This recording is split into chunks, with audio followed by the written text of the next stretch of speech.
ओम सर्वेभ्यो नमो नमः। आओ संस्कृत सीखें सहज सरल व अनुवाद पद्धति से 30 अभ्यासों की श्रृंखला के क्रम में प्रस्तुत हैं अभ्यास 9। अभ्यास 9 में गुरु शब्द और लिट लकार व तृतीया विभक्ति आधारित विशेष अभ्यास होंगे। इससे पूर्व इस चैनल पर 8 अभ्यासों के वीडियो जारी किए जा चुके हैं, तो जिसने ये वीडियो पूर्व के नहीं देखना चाहें तो इस चैनल के माध्यम से प्राप्त कर सकते हैं। अभी तक आपने हमारे इस चैनल को यूजफुल चैनल विद प्रेम सुतार को सब्सक्राइब नहीं किया है तो आप कर सकते हैं और बेल आइकन को दबा सकते हैं, जिससे यहाँ से जारी होने वाले वीडियो का नोटिफिकेशन तुरंत आप तक पहुँच सके। आगे बढ़ते हैं अभ्यास 9 की ओर। अभ्यास 9। गुरु शब्द लिट लकार व तृतीया विभक्ति आधारित यह हमारा अभ्यास है। सबसे पहले शब्दकोश। हर अभ्यास में शुरुआत में 20 नए शब्द होते हैं, तो इसी प्रकार से इस 9वें अभ्यास में भी 20 नए शब्द। इससे पूर्व हम 160 शब्दों को जान चुके हैं और इस 9वें अध्याय के बाद हम 180 शब्दों को अर्थ सहित जान चुके होंगे। हम पढ़ते हैं क के शब्दों को अर्थ सहित।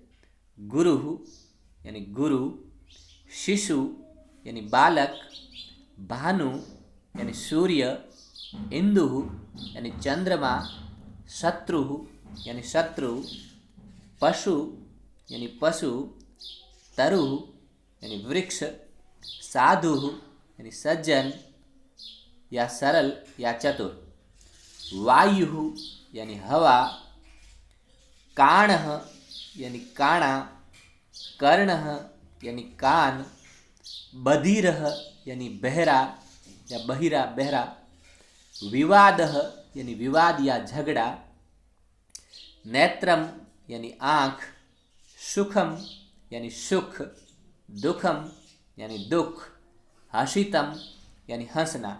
इस प्रकार से क के अंतर्गत ये 17 शब्द अर्थ सहित हैं। अब हम ख में धातु अर्थ सहित पढ़ते हैं। वश यानी रहना, जीव यानी जीना, ये 2 धातुएं इस ख में हैं। ग के अंदर हैं अलम। अलम का मतलब बस या मत, बस। इस प्रकार से ये 20 शब्दों को आपको अच्छी तरीके से स्मरण करना है। क्रमशः ऐसे आगामी अभ्यासों से भी हमारा शब्दकोश वृद्धि होता जाएगा। सूचना है क गुरु से वायु तक गुरुवत, यानी कि शब्दकोश के इस गुरु शब्द से लेकर के इस वायु शब्द तक के ये जो सारे शब्द उकारांत शब्द हैं जिसके अंत में ऊ है, ये सारे गुरुवत चलेंगे, यानी गुरु के जो रूप चलेंगे उसी प्रकार से इनके रूप भी चलाने हैं। ख वश से जीव तक। वश यहाँ पर ये वश यानी रहना, यहाँ से लेकर के ये जीव यानी कि ये दोनों जो धातु हैं ये भवतीवत चलेंगे, ये ध्यान रखना है। अब हम बढ़ते हैं व्याकरण में। व्याकरण में गुरु शब्द है लिट लकार और तृतीया विभक्ति। लिट का मतलब हम समझ चुके थे पहले। लिट का अर्थ है भविष्य काल, तो यहाँ पर विशेष रूप से भविष्य काल आधारित वाक्यों का अभ्यास होगा और गुरु शब्द और तृतीया विभक्ति आधारित। तो व्याकरण में पहला है गुरु शब्द के पूरे रूप स्मरण करो। गुरु शब्द के पूरे रूप हमें स्मरण करने हैं। फिर शिशु आदि के रूप गुरु के तुल्य चलाओ। शिशु आदि जितने भी जो उकारांत शब्द आए हैं उनके रूप भी गुरु के तुल्य चलाओ। नियम 10 इन शब्दों में लगेगा। नियम 10 हमने पूर्व के अभ्यासों में जाना था। तो गुरु, शत्रु और तरु, इनमें ये नियम 10 लगेगा, यानी कि इन शब्दों में रकार होने के कारण तृतीया एक वचन में रूप बनेगा गुरुणा और षष्ठी बहुवचन में गुरुणाम। इसी प्रकार से शत्रुणा तृतीया एक वचन में और षष्ठी बहुवचन में शत्रुणाम। अन्य शब्दों में न की जगह न होगा, यानी कि ना या नाम, ये ध्यान रखना है। अब हम पठन करते हैं गुरु शब्द को। गुरु शब्द में प्रथमा विभक्ति में है ये सारे एक वचन, द्विवचन और बहुवचन में क्रमशः हैं। गुरु, गुरु, गुरवः, गुरुम, गुरु, गुरुन्। तृतीया में है गुरुणा, गुरुभ्याम, गुरुभि। चतुर्थी में है गुरवे, गुरुभ्याम, गुरुभ्य। पंचमी में है गुरोहो, गुरुभ्याम, गुरुभ्य। षष्ठी में है गुरोहो, गुर्वोहो, गुरुणाम। सप्तमी में है गुरौ, गुर्वो, गुरुषु। संबोधन में है हे गुरु, हे गुरु, हे गुरुवः। तो ये गुरु शब्द के रूप आपको इस प्रकार से अच्छे से स्मरण करने हैं, और जैसे जैसे स्मरण करोगे लिख लिख करके, बोल बोल करके, तो आपको पता चल जाएगा। कहीं कहीं जैसे यहाँ पर समान आ रहा है, यहाँ ये 3 समान आ रहे हैं, यहाँ पर ये 2 आ रहे हैं, यहाँ पर ये 2 आ रहे हैं। तो इससे जब अभ्यास करोगे तो ये बहुत सरल और सहजता से हो जाएगा। अब दूसरा, भू लिट लकार यानी भविष्य काल, यानी कि लिट लकार में भू धातु के रूप किस प्रकार से चलते हैं, ये हमें स्मरण करना है। प्रथम पुरुष में चलेंगे भविष्यति, भविष्यतः, भविष्यन्ति। भू यानी होना होता है, होगा, होंगे, तो उस अर्थ में ये क्रिया का प्रयोग करना है। मध्यम पुरुष में भविष्यसि, भविष्यतः, भविष्यत्। उत्तम पुरुष में भविष्यामि, भविष्यावः, भविष्यामः। तो ये भू धातु के लिट लकार में आपको ये रूप स्मरण करने हैं। तो इसी प्रकार से अन्य धातुओं के रूप भी भविष्य काल यानी लिट लकार में इसी प्रकार से चलाने हैं। और संक्षिप्त रूप लगा करके भी अन्य धातुओं के रूप आप लिट लकार में बना सकते हैं। तो संक्षिप्त रूप कैसे हैं? प्रथम पुरुष में ईष्यति, ईष्यतः, ईष्यन्ति। मध्यम पुरुष में ईष्यसि, ईष्यतः, ईष्यत्। उत्तम पुरुष में ईष्यामि, ईष्यावः, ईष्यामः। यहाँ पर ई को कोष्टक में इसलिए लिखा, कहीं कहीं पर ये ई जुड़ेगा नहीं, केवल श्यति, श्यतः, श्यन्ति ही जुड़ेगा। कहाँ जुड़ेगा ये आगे हम जान लेंगे। आगे सूचना है, इन पूर्वोक्त धातुओं में ईष्यति आदि लगाकर रूप बनावें। अब ईष्यति किन में लगेगा? ये जो नीचे धातुएं दी रही, इनमें ईष्यति जोड़ करके आप रूप बना सकते हैं। जैसे ईष्यति, ईष्यतः, ईष्यन्ति। जैसे भू में, भू का रूप भव में चलता है, तो ईष्यति जुड़ेगा तो भविष्यति। इसी प्रकार से पठ में ईष्यति तो पठिष्यति, पठिष्यतः, पठिष्यन्ति। इसी प्रकार से गम में ईष्यति, ईष्यतः जोड़ेंगे तो गमिष्यति, गमिष्यतः, गमिष्यन्ति। तो ऐसे संक्षिप्त रूप लगा करके भी हम लिट लकार के रूप बना सकते हैं। और किन में लगेगा ईष्यति? रक्ष, वद, आगम, क्री, खाद, क्रीड, पत, स्मृ, री, इस, लिख, चुर, चिंत, कथ, भक्ष, रच, दिव, नृत, नश, भ्रम। अब इसके रूप जैसे पठिष्यति, गमिष्यति, इस प्रकार से इनमें ये रूप चलाने हैं। आगे देखते हैं, ख, इनमें क्षति आदि लगावें। अब इन विशेष, ये जो यहाँ पर जो धातुएं आई हैं, इनमें तो ईष्यति लगाना है, और इनमें क्षति, इनमें किनमें? अब ये जो आगे धातुएं आ रही हैं, जैसे पच, नम, दृश्य, स्था, पा, घ्रा, सद, जी, नी, तुद, स्पृश, प्रच्छ, विष, वश। अब इसमें क्षति जुड़ेगा तो जैसे स्था, ये स्था धातु, इसमें क्षति जुड़ा तो स्थास्यति रूप होगा। पा धातु में क्षति जुड़ा तो पाश्यति। ये लिट लकार में ऐसे रूप इनके चलाने हैं। इन धातुओं के क्रमशः लिट के रूप उदाहरण वाक्यों में देखें। इसके बाद में हम उदाहरण वाक्य जो देखेंगे उसमें इन सब के रूपों को ठीक से जानेंगे। अब नियम की ओर बढ़ते हैं। नियम 17। इससे पूर्व के अभ्यासों तक हम 16 व्याकरणात्मक नियमों को जान चुके हैं। अब है नियम 17। ये क्या कहता है, ध्यान दें। अलम, अलम का अर्थ होता है बस या मत। अलम के साथ तृतीया होती हैं, यानी अलम के साथ तृतीया विभक्ति होती हैं और तृतीया विभक्ति में करण कारक होता है, यह हम पूर्व में जानते हैं। अब उदाहरण है, जैसे झगड़ा मत करो, तो इसका रूप बनेगा, इसकी संस्कृत बनेगी अलम विवादेन। या अलम शब्द आया, अलम का मतलब मत या बस, तो अलम के साथ इस विवाद में तृतीया होके रूप आया विवादेन। अलम विवादेन, झगड़ा मत करो, विवाद मत करो। अगला है मत हंसो, तो अलम, अलम का मतलब मत या बस, तो फिर हसीतेन यहां तृतीया हो गई। किसके कारण? इस अलम के कारण। तो हमारा नियम 17 यह कहता है कि अलम के साथ तृतीया विभक्ति होती है। आगे बढ़ते हैं। नियम 18। येनांग विकारः, एक सूत्र है येनांग विकारः। ये क्या कहता है कि शरीर के जिस अंग में विकार से विकृति दिखाई पड़े उसमें तृतीया होती है। यानी शरीर का कोई भी अंग है जिसमें कोई विकृति है तो उस अंग में तृतीया होगी। जैसे नेत्रेण काणः, अब वो काण है यानी काणा, एक आंख से काणा, तो यहाँ किसमें विकार हुआ? तो नेत्र में विकार हुआ, तो इस नेत्र शब्द में तृतीया हुई। नेत्रेण, नेत्रेण काणः, तो ये नेत्रेण काणः।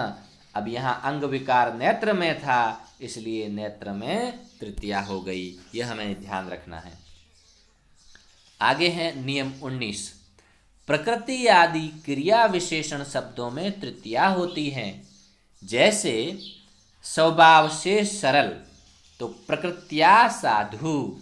अब इसका प्रकृति है, स्वभाव से सरल उनकी उसकी प्रकृति है, इसलिए इस प्रकृति शब्द के अंदर तृतीया विभक्ति होकर के रूप हुआ प्रकृत्या साधु। आगे है सुखेन जीवती, उसके जीने की प्रकृति है सुखपूर्वक जीना, तो इस सुख के अंदर तृतीया हुई सुखेन जीवती। अगला है दुखेन जीवती, यानी उसकी जीने की जो प्रकृति वो दुख पूर्वक है, इसलिए दुख में तृतीया हुई दुखेन जीवती। तो नियम 19 भी हमें ध्यान रखना है कि प्रकृति आदि क्रिया विशेषण में भी तृतीया विभक्ति होती है।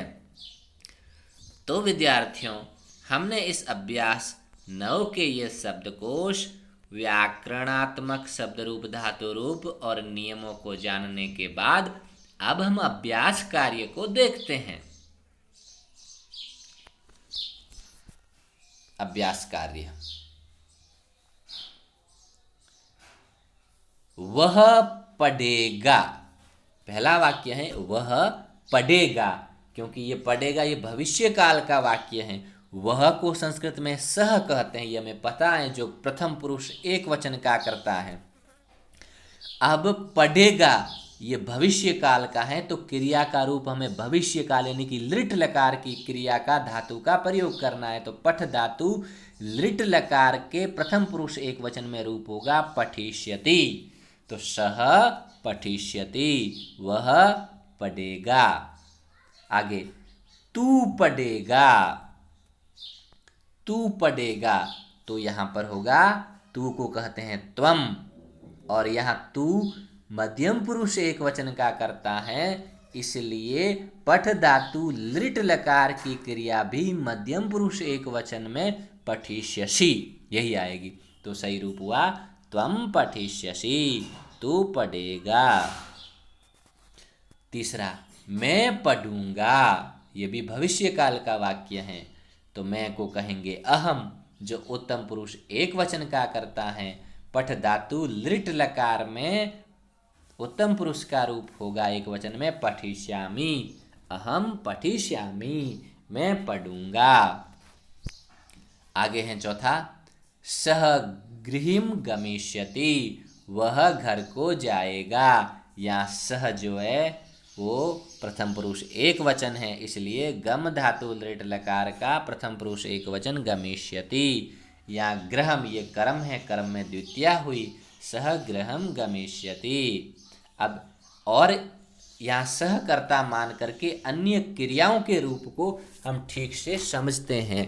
लृट लकार के क्रियाएं किस प्रकार से रूप होता है वो हम देखते हैं। हसिष्यति यानी हंसेगा, बालकम रक्षिष्यति बालक की रक्षा करेगा, वदिष्यति बोलेगा, अत्र आगमिष्यति यहाँ आएगा, कार्यम करिष्यति कार्य को करेगा। क्री धातु लेट लकार में ऐसे रूप चलेंगे, करिष्यति, करिष्यतः, करिष्यन्ति। आगे भोजनम खादिष्यति भोजन खाएगा, क्रीडिष्यति खेलेगा, पतिष्यति गिरेगा, पति यानी गिरना, लिट लकार में रूप ऐसे बनेगा, पतिष्यति। आगे है स्मरिष्यति, स्मृति धातु होता है स्मरण करना, तो स्मरण करेगा, हरिष्यति हरण करेगा, एशिष्यति एशिष्यति, यहाँ पर इस धातु का रूप जो है ऐसे होगा, एशिष्यति इच्छा करेगा, लेखिष्यति लिखेगा, चोरिष्यति चोरी करेगा, चिंतिष्यति चिंतन करेगा या सोचेगा, कथिष्यति यानी कहेगा, भक्षिष्यति यानी भक्षण करेगा, रचिष्यति रचना करेगा, निर्माण करेगा, देविष्यति दिव दिव यानी चमकना, चमकेगा, नर्तिष्यति नृत्य करेगा, फिर है नशिष्यति यानी नष्ट होएगा, नष्ट करेगा, भ्रमिष्यति यानी भ्रमण करेगा। तो ये इस प्रकार से हमने ये लृट लकार की धातुओं के प्रथम पुरुष एक वचन के ये रूप आपके सामने प्रस्तुत किए। इस आधारित अन्य रूपों को भी चलाना है। अब है पांचवें वाक्य को हम देखते हैं।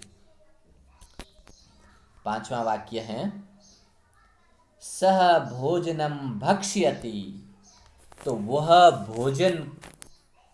भोजन को भक्षण करेगा, भक्ष धातु भक्ष्यति रूप होगा लिट लकार में।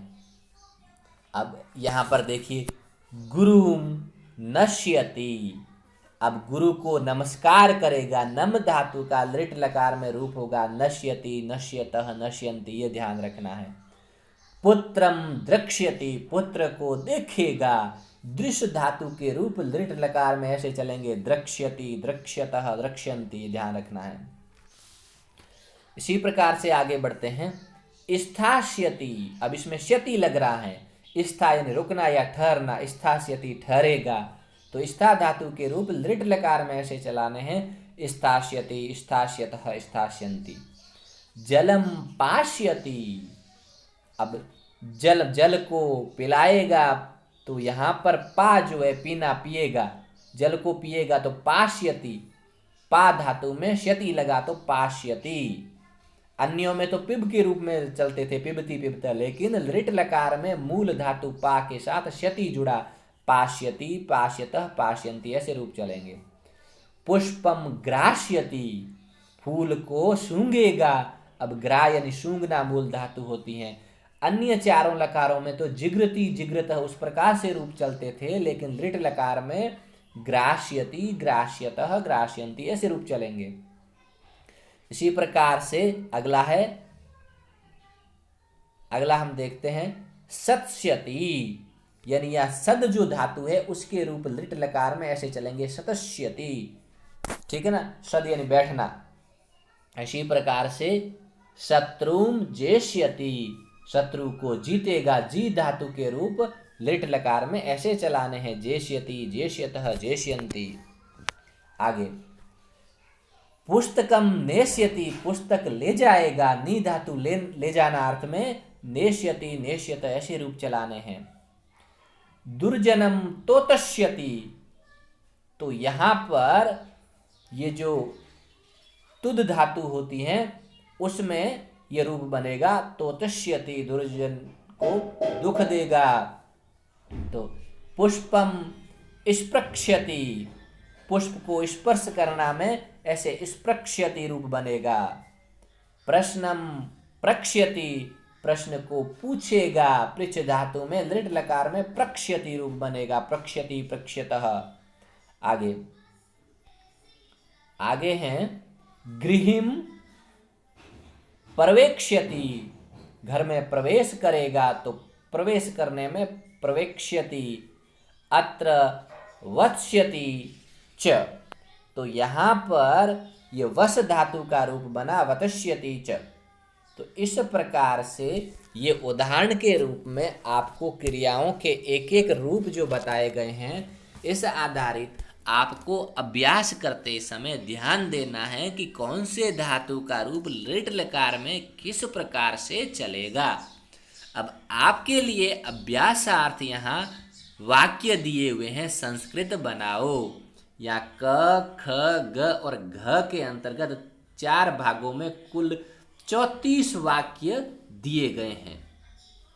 इन 34 वाक्यों को आपको संस्कृत बनाना है और इसको बनाने के बाद में इन प्रश्नों को भी करना है कि क ख ग को बहुवचन में बदलो।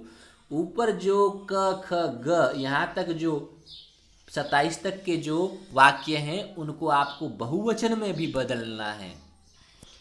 कर्ता बहुवचन में होगा तो क्रिया भी बहुवचन की लगा करके अभ्यास करना है। फिर ख, इन शब्दों के पूरे रूप लिखो। किसके? गुरु, शिशु, भानु, शत्रु और वायु। ये उकारांत शब्द हैं जिनके सभी के रूप गुरु की तरह चलेंगे। ये ध्यान रखते हुए, नियम 10 का ध्यान रखते हुए आपको इनके रूप बना बना करके स्मरण करने हैं, लिखने हैं। ग, ग के अंतर्गत इनके लृट, लृट का मतलब भविष्य काल के रूप लिखो। जैसे भू के भविष्यति, भविष्यतः, भविष्यन्ति, पट के पठिष्यति, पठिष्यतः, पठिष्यन्ति। इस प्रकार से गम, वद, क्री, खाद, इन सभी धातुओं के रूप आपको तीनों पुरुषों और तीनों वचनों में लिखने हैं और स्मरण भी करने हैं अभ्यासार्थ। अब आगे अशुद्ध वाक्य और शुद्ध वाक्य दिए हुए हैं। इधर अशुद्ध वाक्य हैं, इधर शुद्ध वाक्य हैं। तो पहला है अलम विवादस्य। अब यहाँ पर हमने नियम अभी जाना था कि अलम के योग में तृतीया विभक्ति होती है, यहाँ विवादस्य षष्ठी की हुई है जो गलत है। तो सही क्या होगा? अलम विवादेन, झगड़ा मत करो, विवाद मत करो। आगे है दूसरा कर्णस्य बधिरः। अब बधिर शब्द का मतलब है बहरा। तो किससे बहरा? तो कान से बहरा। तो अंग विकार में तृतीया होती हैं, जिस अंग में विकार हो उसमें तृतीया होगी। तो कान में, कान से बहरा है तो कान में विकार होने से कर्ण में तृतीया, कर्णेन। बधिरः, कान से बहरा। तो ये तृतीया विभक्ति आधारित जो नियम है इसको भी आप ध्यान रखोगे।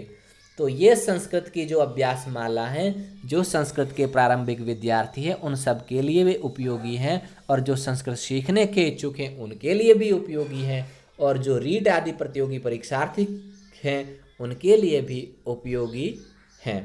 तो इनका बार बार अभ्यास करके आप अपने इस संस्कृत सीखने की स्थिति को और अच्छा सुदृढ़ कर सकेंगे।